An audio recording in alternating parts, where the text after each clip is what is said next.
Good afternoon, everyone, and welcome to the 3-for-1 Sky Fantasy podcast from Fantasy Football Hub. Paul, how was your break? And how was your game week before the break?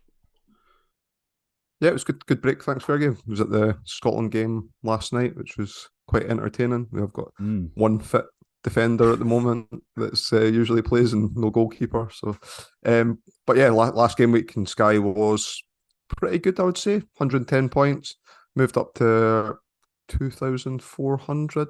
Nice. I made an unplanned transfer as well, which but I was pretty happy about it. I think it's almost correcting a mistake, which I am willing to do as long as I don't make a habit of it. So, as you know, I had Matoma and I'm still clamouring for his assist points, which I never ever received. But oh, when really? I saw they haven't gone never back. ever got Wow, that's interesting. Complete inconsistency in the Sky scoring mechanism.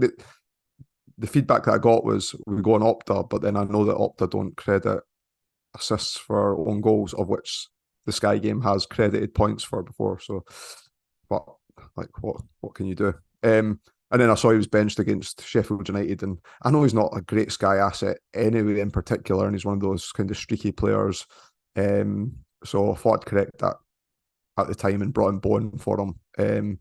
I did take into consideration a few things about how that might scupper future moves that I had penciled in as kind of 50-50s, but wasn't set in stone, which I was okay with. I kind of wanted Bowen. I think he's kind of West Ham's talisman now. And then he got the initial 8 points for the goal against Forest as well. So I was already up on the move. So yeah, pretty happy with it. Pretty settled team now. Lovely job. Well, settled. Does that include Bowen and Dunk? Are you on Dunk as well, yeah, or not? I've got Dunk, but I've got if he's rolled out for a bit longer, then I've got some thoughts around that, and I know we're going to talk through some potential replacements and kind of ideas around that.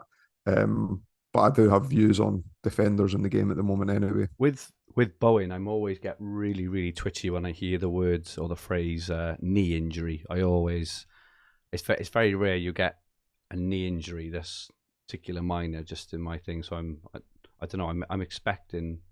I'll probably be wrong now. He'll probably come out to and say he's fine. He'll be fine for Saturday, but he's got a knee injury and they've pulled him out of the squad. I don't know. I just get the feeling he might miss a few weeks. Hopefully, I'm wrong.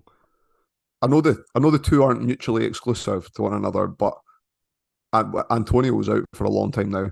Got injured for Jamaica, like so 9 months in it or something. If it was a small injury for Bowen, I could see him still playing on that basis. But like if he's injured and gets ruled out, he's injured and gets ruled out. Obviously, as I say, the two aren't there. But if you're West Ham and it's like a minor niggle, I could see him starting. Even Murray Bruce says, Paul and Fergie, the stream didn't start as we've become used to it. It started with Paul talking about making an emergency transfer. Very, very, very un-Paul-like, indeed. Yeah, I usually sit out because I make moves for long-term moves, but I am willing to accept if I think I've made a mistake, and that was one of those instances. So.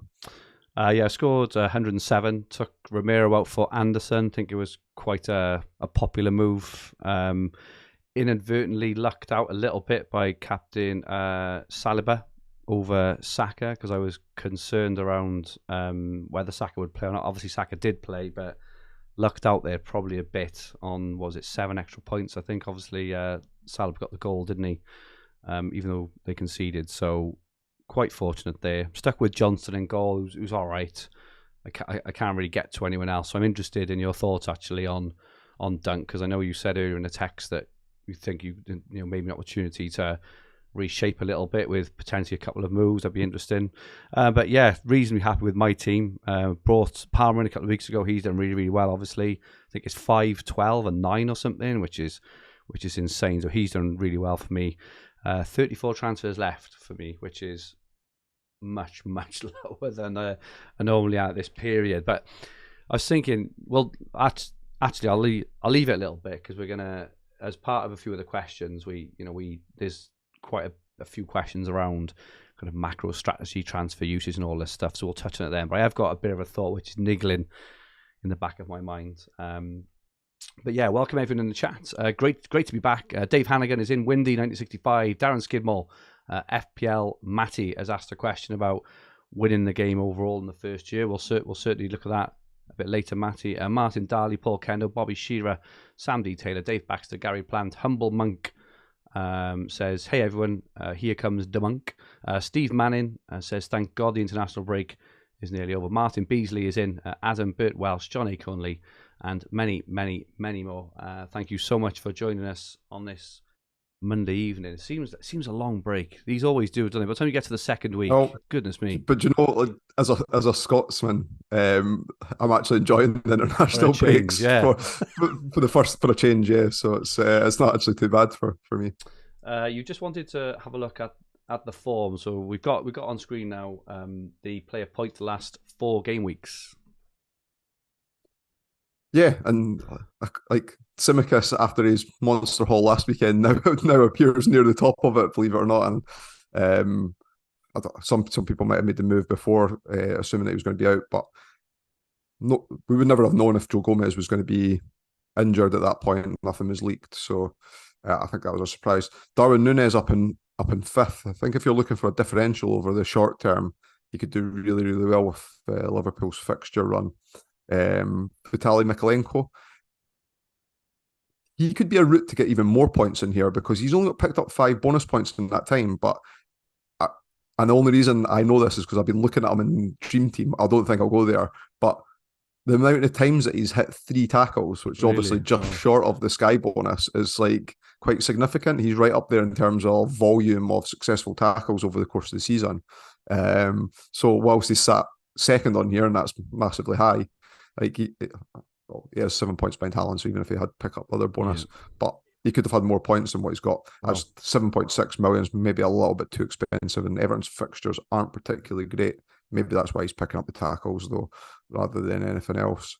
Cole Palmer now, you pointed him out there. That's 45 points in his last 5 game weeks, averaging 9 points a game. And this is the difficult fixture run for Chelsea as well. Right? It's all these penalties, unbelievable. But he did get passing bonus, didn't he, against Brentford when they lost as well. So he's got multiple routes, haven't he, to points.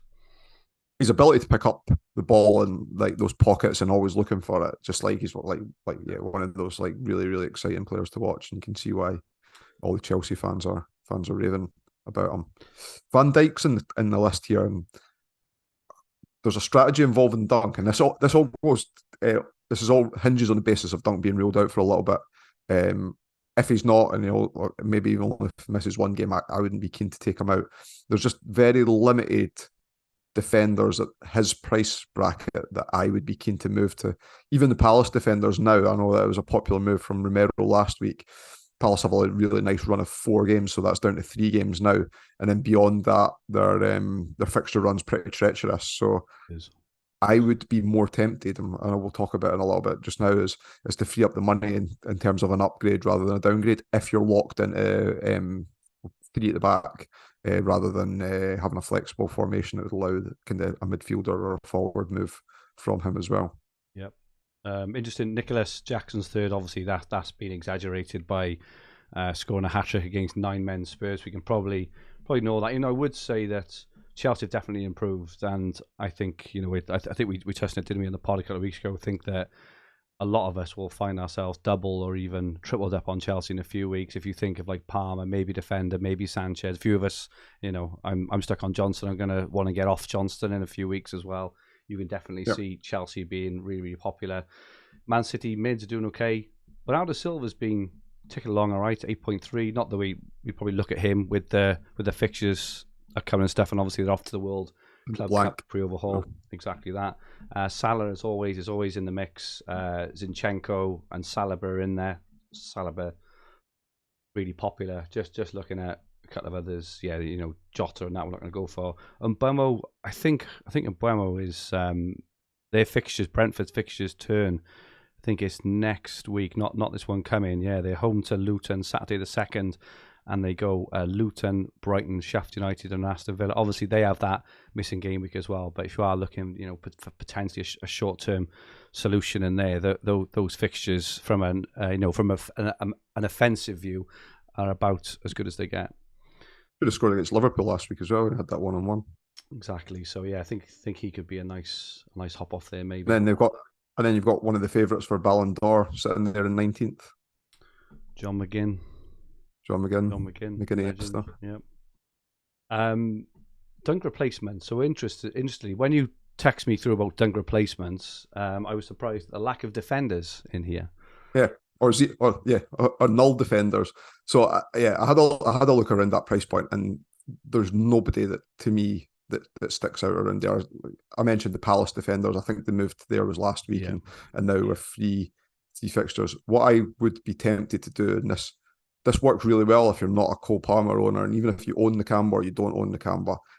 Again, this goes back to Dunk being ruled out for a while, which we don't know what the answer to that is yet, and we always record on a Monday, so there might be more information come out prior to next game week. I would be really tempted to make a double move if I was doing something, so it would almost be Dunk and a midfielder or a forward. This is if you're locked in at 3 at the back, to bring Cole Palmer in and then upgrade another player to perhaps like Van Dijk. I know Liverpool's got like really, really strong short-term fixtures. Trent could be another option in there as well. Trippier, I know that Newcastle's next couple of fixtures, I mean, in the same fixture last season, they kept clean sheets against Man United and Chelsea at home as well. So, again, that could be another option if downgrading someone to pick up Cole Palmer and then upgrading Dunk to Trippier could be an option. And then there's some other midfielders if you already own Cole Palmer. You've got Eberechi Eze and Hwang if you want to cover off the single captaincy day. And we've also got a few nice fixtures coming up as well. They'd be another two options. I think there was a question about Dunk moving to a Wolves or Fulham option on Monday night. And if you were on 3 at the back, that wouldn't be my preference. And that's based on Wolves only keeping 1 clean sheet this season so far out of the 12 games. And Dawson's missing on Monday night as well. And then Fulham's fixtures are okay. I just think that their back four is pretty unsettled, and I'm not too sure that I'd want to sit with one of their defenders. I think for the points that you would generate from it, that their defenders are relatively expensive as well. So that's why if Dunk was out for the longer term, I think a double move strategy or a change of formation if you have 4 at the back would be more my preference. So if someone is locked in at 3 at the back, they want to stay at 3 in the back. And they just want to do a single transfer. I know you wouldn't kind of recommend it. I know you think there's a better opportunity to make a double move and transfer your team a little bit. But for those who are looking for a 1-to-1 swap, do you have a couple of players who would be the top of your list in that scenario?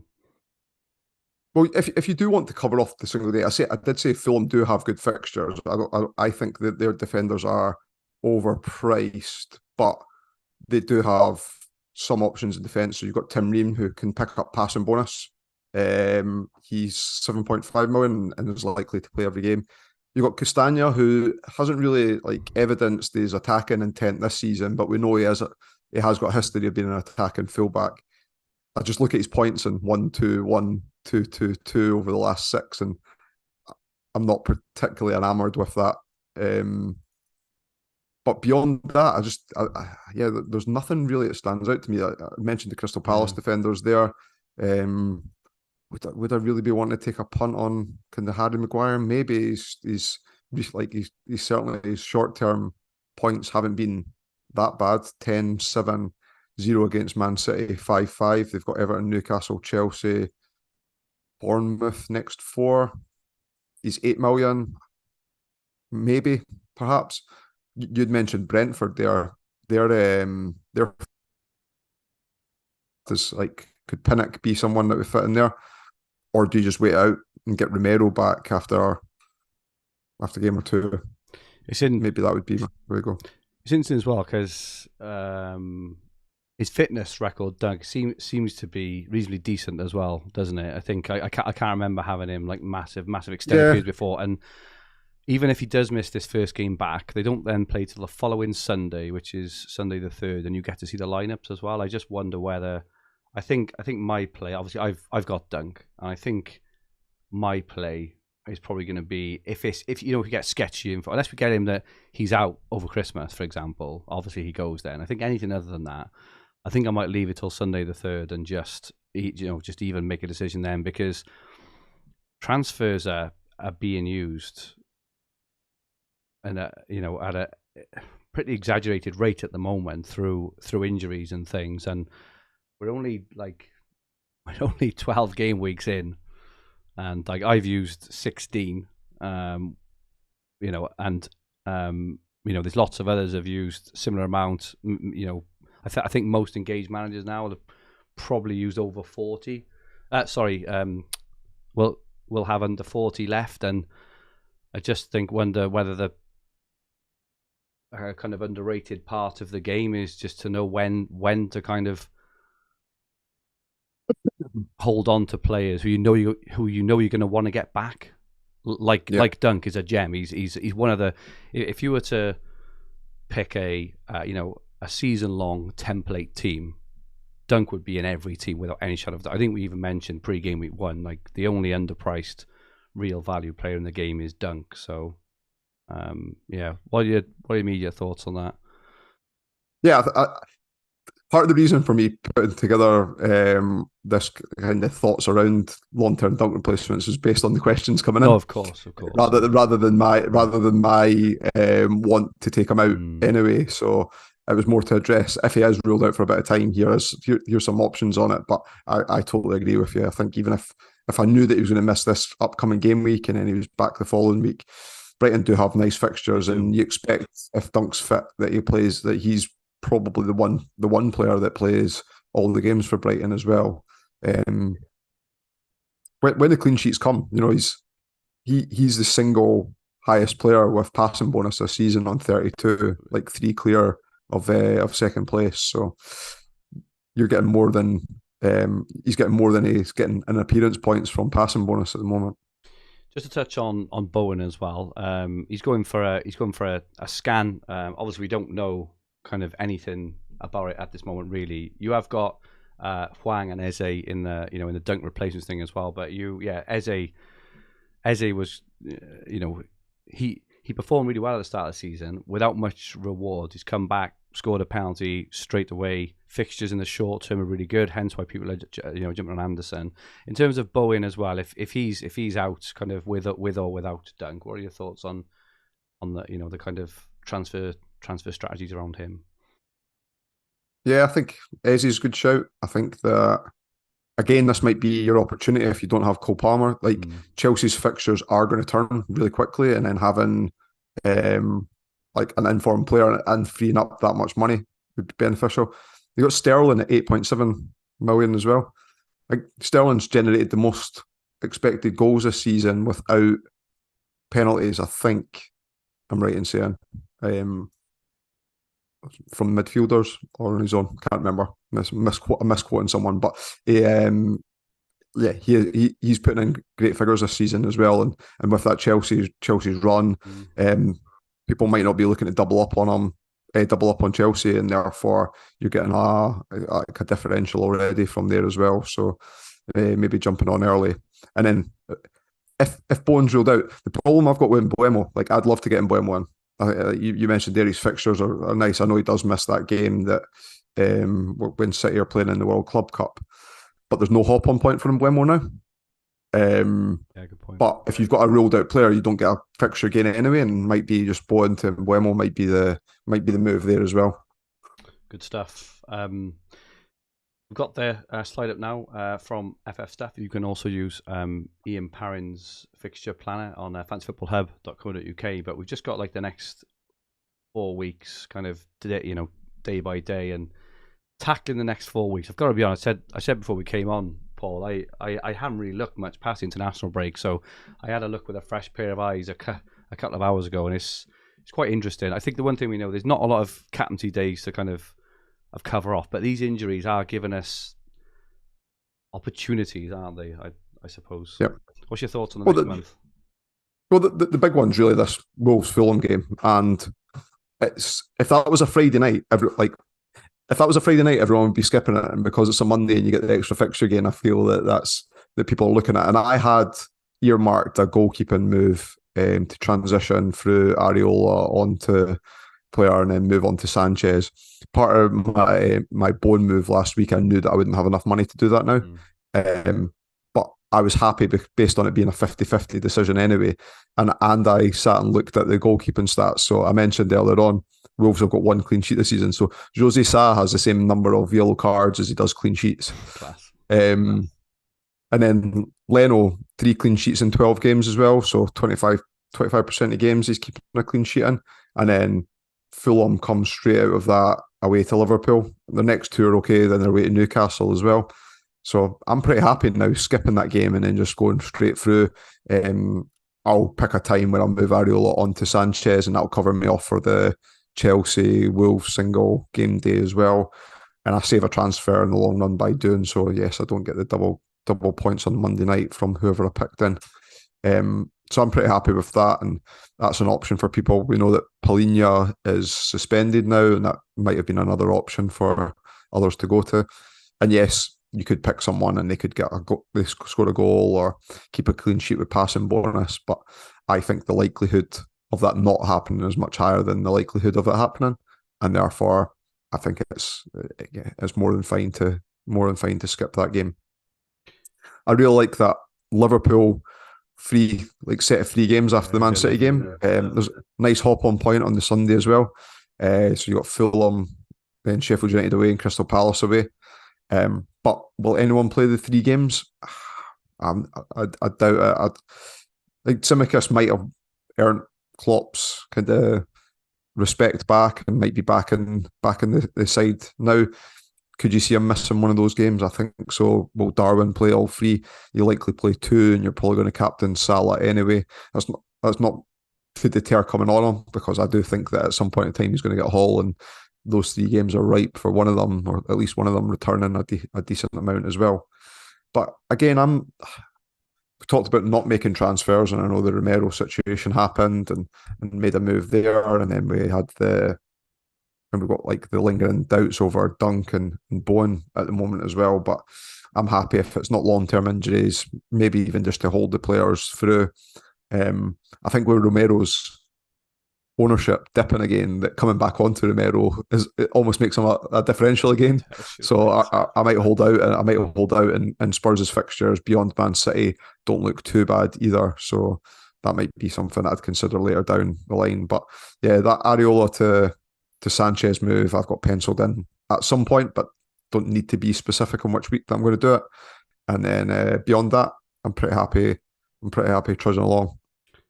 There's been at least one question. I think there was a couple of related questions about what position people are in and how many transfers they want to overhaul and stuff like that. So I had to look at what position I was in last season and how many transfers I had left. So I was in 224th with 37 left, which is pretty good position, pretty healthy.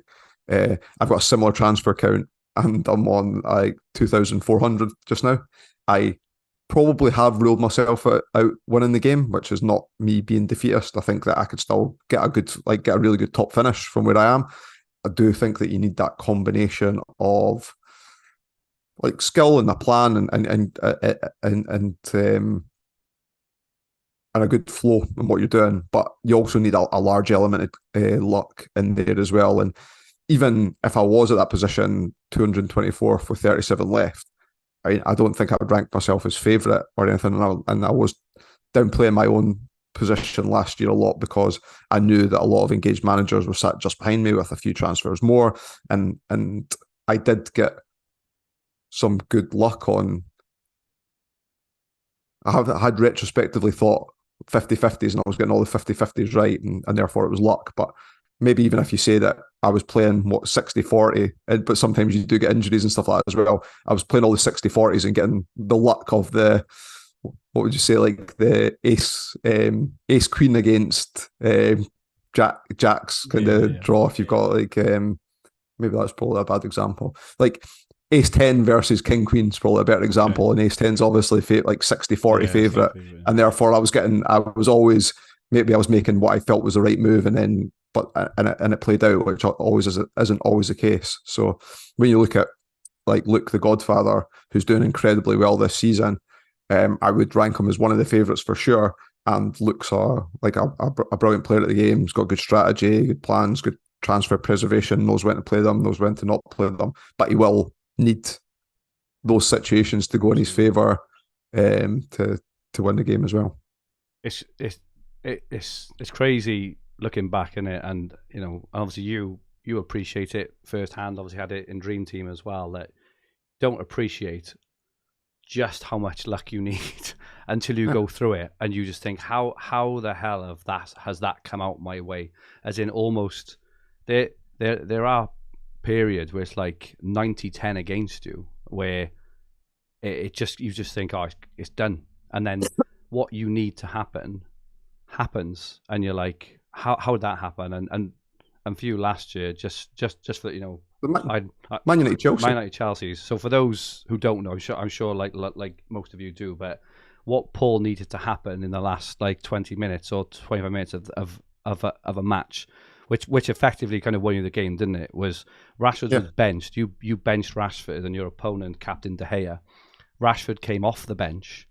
He had a shot which was saved, an easy tap in which was saved, which got him a shot bonus, and he tapped in the rebound.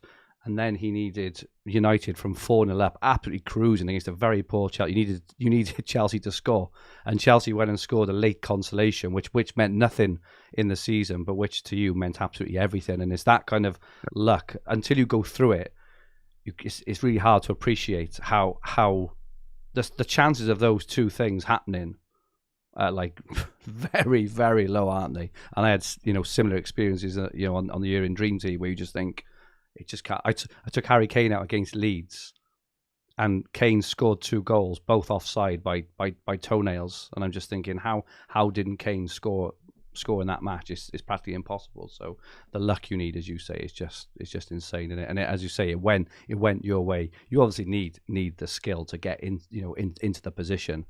But the luck, it carries you over the line, doesn't it? Incredible. Yeah, and it's that balance. It's the balance. It's hard to answer in isolation. Remember, I truly believe on this. We've showed it in the visuals a couple of times before about the transfers used line to your points. So I would value a transfer more later on in the season than I would at this point in the season. Yeah.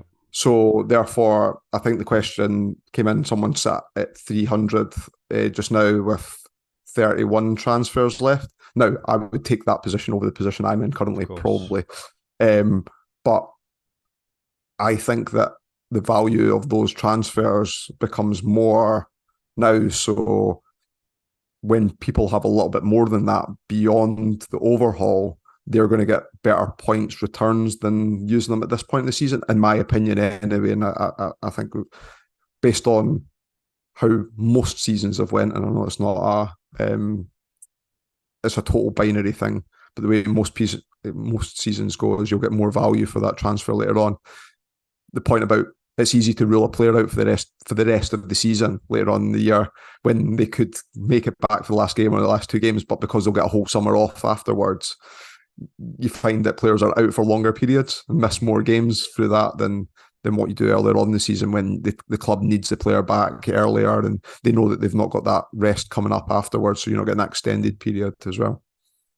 Yeah, really, really good stuff. And Dave, Simple Goal, I think finished second overall a few years ago, asked the question, but it's interested to know where you are on the pre-overhaul spectrum from make as few moves as possible pre-overhaul to December is a great time to attack and gain rank. He said, I know you'll give very moderated response. If you really had to come down on one side, which side do you favour more? And this just leans into the point I was going to make a little bit earlier around my own transfer count on 34. I do feel like the vast majority. So you said you were 220th this time last year with 37 transfers. I think I was 150th with 41 left. I was ahead at this point, kind of into going into World Cup, and I feel at the moment I'm just behind you, 2.6k with 34 left. But most of those transfers I've made, I think, have been kind of hygiene related, obvious transfers due to things. And it looks like, say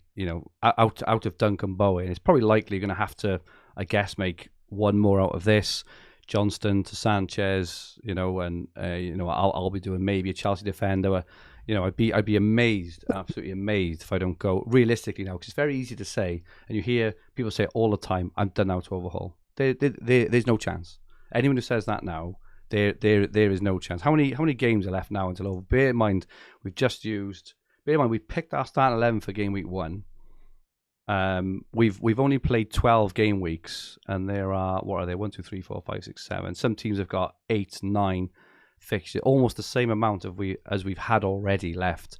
And people think they're only going to use like 1 or 2 more. It's just not going to happen. It's not going to happen for different reasons. But I think I'd be amazed if I went into the overhaul now with more than 30. Like amazed. It'll probably be mid to late 20s if I'm being realistic with myself.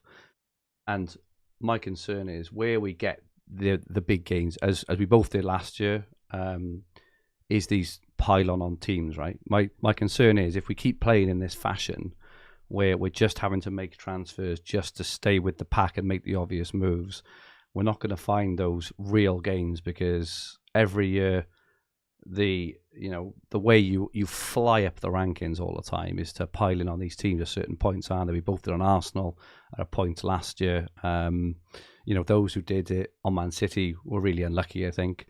So I suppose Dave's question is it's a bit more pertinent to me than I think it normally is, because normally I would say, no, absolutely not, don't do it. But the way the transfer counts is rattling down now, are there going to be like loads of opportunities? I completely agree with you that the transfers value is much, much higher in the second half. Even now, right, we've done Romero to Anderson, which, looking back, I know he only scored the 3 points. If he'd have scored 10, it'd be easy to say, well, obviously, it was the right move. But we look towards the back end of last year when we couldn't get to Trent, we couldn't get to Estepina, and we couldn't get to all these players. And they were just killing us every single week. I'm starting to question whether, I could be down to 25, which would be half my transfers used in half a season of playing tightly. I mean, where's the edge in the second half? I'm prattling now, as I always do, but just high level thoughts on Dave's question. What are your thoughts? I always used to say that you'd start understanding true position around about Christmas time, and I don't know that now, with the overhaul being where it is, that is a true indication of the game anymore, and that there still is some room to be made later on in the season. So, not sitting on the fence and going one way or the other, I would say the latter stages of the season. And by the latter stage of the season, I probably mean the period not directly after the overhaul, but before the run of the last kind of 3 or 4 games. So almost that period towards the end of March time, April time, where you're getting the 3 for zeros and stuff like that. I think that's the money area, and that's where I want to be spending all of my transfers on. So I would go on the not playing Christmas aggressive and playing that stage of the season aggressive. But you haven't played aggressively up until now, right? And you said you're roughly around the same transfer count as you were, say, kind of mid to late 30s, maybe somewhere in between. You're very likely going to use another 3, 4, 5. Let's just say you'll probably be early 30s yourself by the time we get there. That's possibly, but that's only like it's just a few more than half, and you haven't played aggressively. You haven't been able to play aggressively. You've just made hygiene transfers. So I'm just not sure we're going to get the opportunity to really do those massive pylon teams. Where you use 3 or 4 transfers in 1 week, and then you daisy chain off them a couple of weeks later for 3 or 4 more transfers to restructure the next phase. Just don't think we're going to have the transfer counts to be able to do that. You need the moves like the Matoma move that I made to come off. That's exactly what Dave Baxter has just said in the chat. So Dave finished 7th last year. He says, the real loss this season for me has been the crap single game days. Made huge gains last season, none at all this. And as you say, those picks, those low owned picks that go off for you, don't they? The ones that really and it has to be you. not.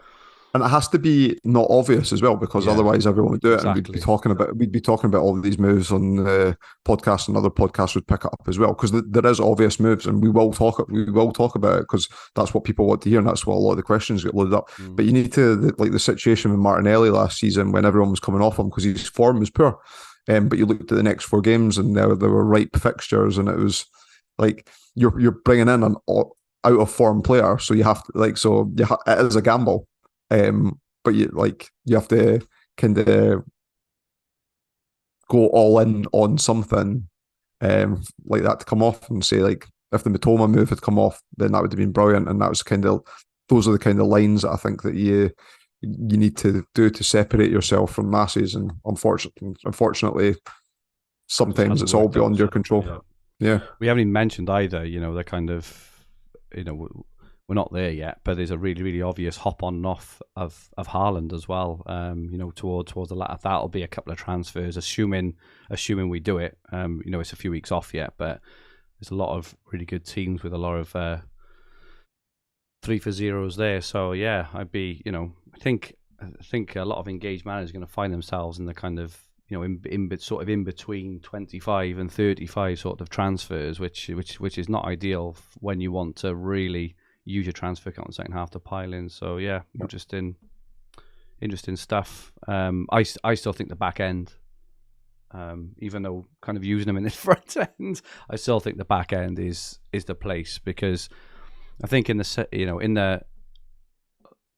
the moment, everyone has got the kind of chips in play to make transfers, to make the same moves. Some are using them more aggressively. In the second half, people just run out, don't they? They only have 5 or 6 transfers left with 10 game weeks to play, so they can't make moves even if they wanted to. They have to keep some back. Whereas those then who have got the 15 to 20 left can attack, and that's when you see the real gains. That's when you see 50, 60 point gains in a game week, which you don't really see at the moment, don't you? That's when you see the massive gains. So trying hard to hold back, but still the balance of staying with the pack is tough. It's a tough old game these days, mate, isn't it? Quick question for you. Oof. The 3 players with the highest points per match, points per million this season. Points per million. So best value players in the game. Oh, flipping! If you think that's the best metric, so I'll give you a few clues. You own 2 of them. Okay. One's a goalkeeper, one's a forward, one's a midfielder. I'll go for Johnston then, because I know he was. Johnston is the best value player in the game. That's 9.69 points per million. Wow, superb. He has been brilliant. I know he scored 0 last weekend, but he's joint top clean sheets, 5 out of 12, I think, along with Arsenal and Newcastle. I think it is Crystal Palace. Was it a defender and a midfielder, did you say? But a midfielder and a forward. A midfielder and a forward. They must be cheap. They're not cheap. Okay, interesting. No. I'm not good on the spot. Hang on. So, who's the best striker in the game? Haaland. So, Haaland's second, just behind Johnson. And then the midfielder we've talked about, but neither of us own. Buemo, third best value player in the game.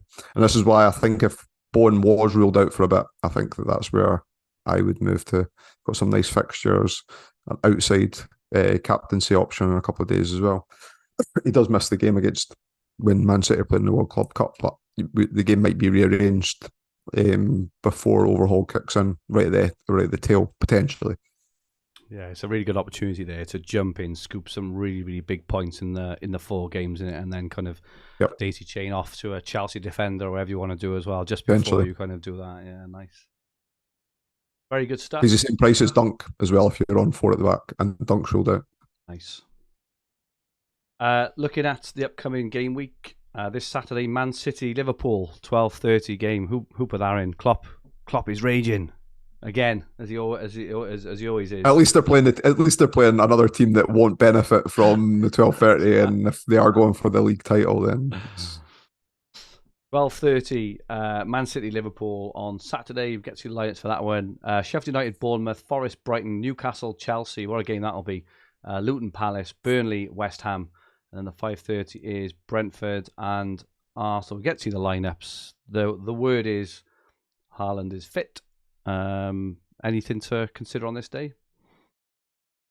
I think if Bowen was fit, he might have been an alternative. I don't fancy Saka, and I think Brentford will score against Arsenal as well. I think Arsenal beat them, but I think Brentford might score in that game. So, yeah, nice and easy. Haaland for me. Salah has got a really good record against Man City, but I think Haaland's put a bit of a hoodoo, like his record against the big teams last season.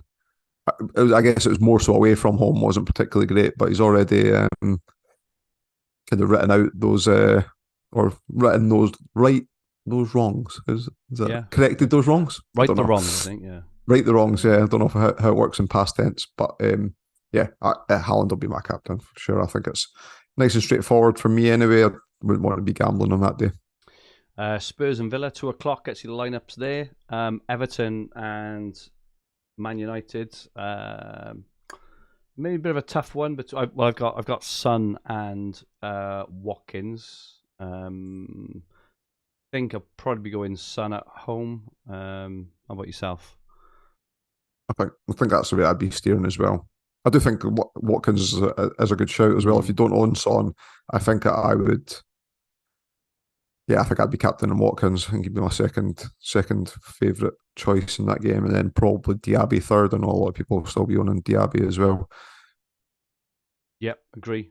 Pedro Porro has got the joint second top score for tackle bonus this season.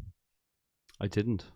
Well, with a favourite of this pod from me anyway. Marvelous. Yeah. Paulinho way out in front on 21 points, and then Porro and Nakamba joint second on 15 tackle bonus.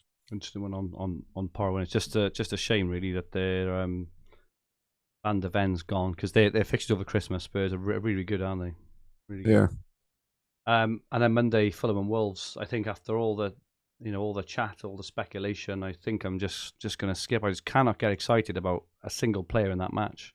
And who do you think is the best option though? If you had to pick one, who would you favour? Probably between Leno and Hwang, but I just cannot get excited like at all. There's not even the fixtures either side. There's no big gain. I just feel, rightly or wrongly, there will be a winner on the night, obviously, but picking it is just a lottery. So looking at the fixtures, looking at the players, I just feel it's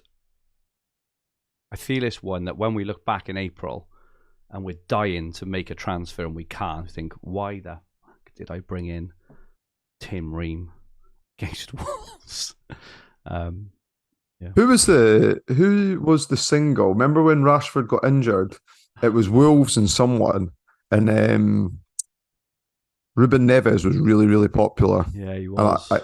I avoided doing it. It was on a Friday night, but Rashford was injured, so you weren't losing a game by picking in a player there. I can't remember who Wolves played that night. Was it Leeds, maybe? Can't, but I do remember kind of talking about, but he's really good at smashing in 25-yarders. And then we're like, yeah, but... he might be on penalties. He might be. Same as Van Aanholt, yeah. Same as Van Aanholt. Yeah, I love... He might be on penalties. You know what? Some of the FPL fraternity as well, when they talk about, they'll have a centre back against a team who's really weak off headers off corners, and they'll like take a hit to bring him in for what? And I'm just like, come on, you're talking about like a 2% chance of something like that happening. You can't just hang your hat on something like such a random event like that, can you? If you do that, I always think. We're talking with this about last week. It's how you fundamentally play the game. The foundations, your core principles for how you play fantasy. Sometimes these things come off and you look like a genius. But if you play that way, if you've made that move, you generally tend to play that way the majority of the time, and it just won't pay off in the long term. It's total gambler's mentality. I know exactly what you're saying, and I agree with that sentiment as well. And I agree with your two players as the two best options for the day, Leno and Hwang, for different reasons. Hwang would be if you've got an injured player and you're bringing in him and you'll maybe sit with him for a little while, knowing that he's at the price he's at, and therefore that might suit your setup of your team. And Leno would be a Areola to Leno to then on to Sanchez when you get the extra game somewhere down the line. But the fixtures immediately after, and my inability to do either of those moves now. Well, the keeper one, which I had half considered, but now have completely ruled it out anyway. So, what you mean? You're not bringing in Sarr for a team who's kept one clean sheet all season, just on the off chance that he may keep. Oh, he might get that assist. Remember, he got the assist in the single game, David. Was that against Everton when he got the assist, that a 15-pointer that time? Of it. You know, one of these things is going to happen. You know, like. Yeah, Hwang's going to bang a hat trick in, and then it'll be like, and they'll clip, someone will clip the 10 seconds of us. I knew I should have got Hwang. Paul talked me out of it. That's what it'll be. It'll be brilliant. Lovely stuff. Hopefully, I think we've answered the vast majority of the questions. Any other ones we haven't answered, Paul, which stick out? I think we've answered most of them. To be fair. I think there was one that I really liked, and I can't remember if we've done it now. And sorry for anyone listening live, because it's not great to be. Amuse yourselves. Yeah, maybe I don't. Maybe I shouldn't sit scrolling through just now. No. I do think we catered for a lot of the questions in here anyway. So, would you move Areola to Sa? Can they cover that? I wouldn't. Is it too late to move on to Palmer? I think the answer is no. When you look at Chelsea's upcoming fixtures, I'd be making that move in a heartbeat still if that's the way that we're going to go. Yep, good stuff. Agree. And that is it from us for this week. Thank you all so much to those watching and listening. Your continued support is much, much appreciated. And thank you so much, Paul. Where can people find you? On Twitter at Paul McAnulty1. It's MCANULTY. And we're just about to record the Nip and a Half podcast. So if you play multiple fantasy football games, come along. And I've got a quote of yours that I need to recite. Oh, no. Oh, yes, I know. It was in your article. That was nice. I know the one. I know the one you're on about. Yeah. So if you're intrigued by that, tune into the podcast. It'll only be between 15 and 20 minutes. Nice commute or dog walk or something like you covered it in. Was the last time we recorded just before Chelsea and Spurs? Yeah. Look for it on Spotify. We don't only talk about Sky, we talk about all the other games. It's only about 15-20 minutes long, but if you play any of the other games at all, FPL, Dream Team, TFF, or even just Sky, on Spotify, Nip and a Half Fantasy Football Podcast. Hopefully you find it entertaining listen. My handle on Twitter is at @Fergi. And if you like what you watched, please press the like button. We've only got 15 likes. I mean, really? 15 likes. 15. Remember to subscribe to the bottom right hand corner of the screen. If you enjoyed your listen, please rate the podcast and leave some comments. We'll be back next week previewing Sky Game Week 17. That'll be just before Fulham take on Wolves, and we're desperately working out how to get Sarabia into our team or something. We hope you have a great Game Week 16, and goodbye for now.